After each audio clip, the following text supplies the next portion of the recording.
warahmatullahi wabarakatuh. Saya Iis Badria dari kelas 4E akan mempresentasikan hasil aliwahana dari cerpen menjadi naskah drama.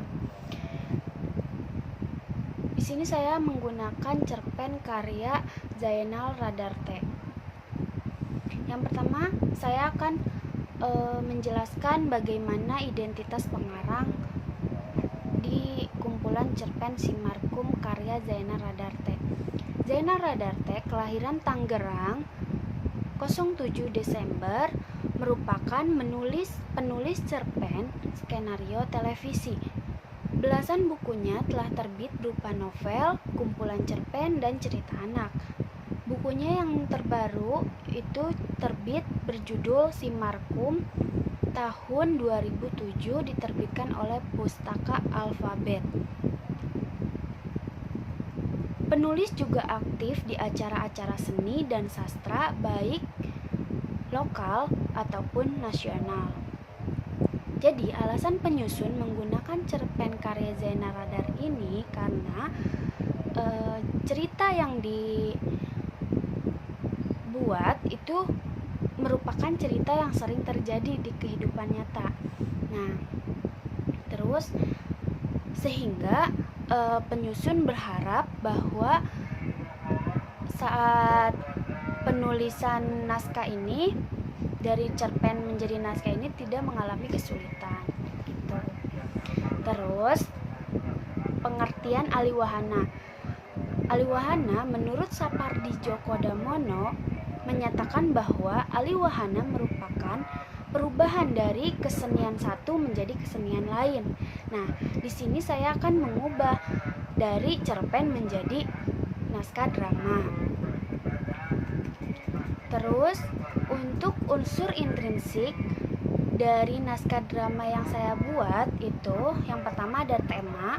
Tema di dalam naskah ini mengandung unsur sosial. Kenapa? Karena dalam naskah tersebut merupakan kehidupan sosial yang dialami oleh anggota DPR dan menjadi imam. Terus alur dalam naskah ini menggunakan alur maju. Di sini alurnya itu ada perubahan. Yang tadinya cerpennya itu alur maju mundur, di naskah ini menggunakan alur maju. Yang pertama ada tahap eksposisi. Tahap eksposisi ini awalan paragraf singkat yang dibacakan oleh narator. Yang kedua ada komunikasi.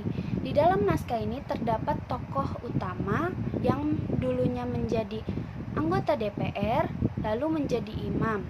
Selanjutnya ada konflik. Konflik di dalam naskah ini saat tokoh utama menjadi imam itu diisukan akan diadili karena ia melakukan korupsi di saat jadi anggota DPR, dan ternyata ditanggapi oleh masyarakat sekitar. Masyarakat sekitar ini tidak percaya bahwa tokoh utama ini melakukan korupsi karena ia seorang imam. Nah, terus akhirnya terlepas dari pengadilan. Setelah itu si tokoh utama ini memiliki penyakit yang aneh dan tahap resolusi atau tahap akhir.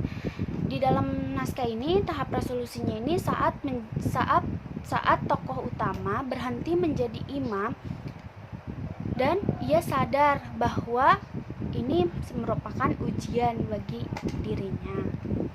Terus tokoh yang ada di dalam naskah ini ada perubahan. Sebenarnya perubahannya ini nggak terlalu signifikan, tapi yang tadinya di dalam di dalam cerpen itu tidak mengeluarkan dialog, tapi di sini ditambahkan dialog gitu.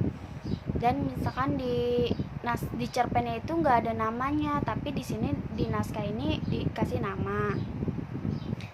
Terus tokohnya ini, tokoh utama ini Pak Saiman sebagai anggota DPR dan menjadi imam. Terus istrinya itu Bu Aminah, itu merupakan tokoh yang sering muncul dalam naskah tersebut. sedangkan yang lainnya itu merupakan tokoh-tokoh pendukung.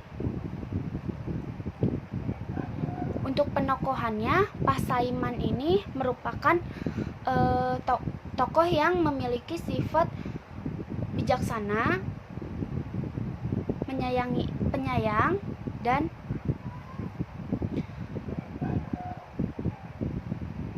pengertian. Nah, terus untuk Bu Aminah, ini istrinya memiliki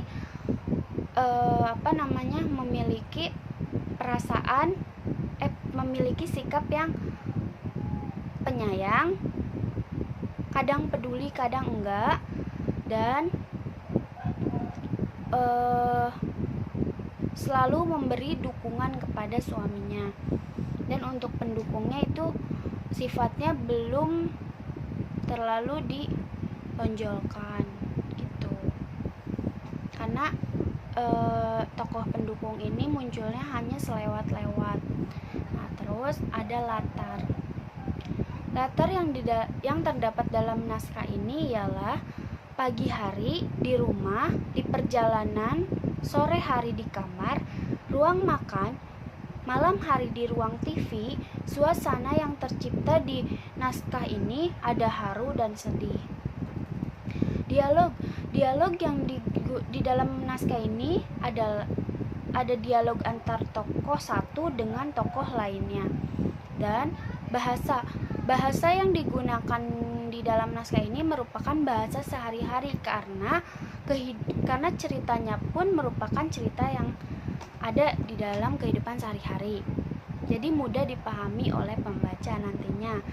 Nah, terus ada konflik seperti yang telah dijelaskan di alur tadi. Jadi konfliknya ini ialah saat ia menjadi imam lalu diadili sebagai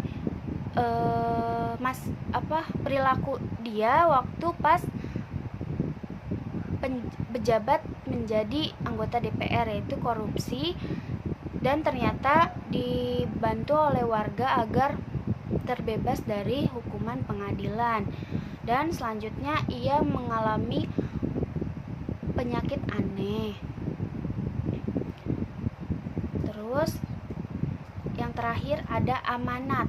Amanat di sini mengandung amanat di mana seseorang harus bertindak jujur, berbaik hati, tolong menolong, dan sabar. Gitu. Sekian dari saya. Mohon maaf bila ada kesalahan. Wassalamualaikum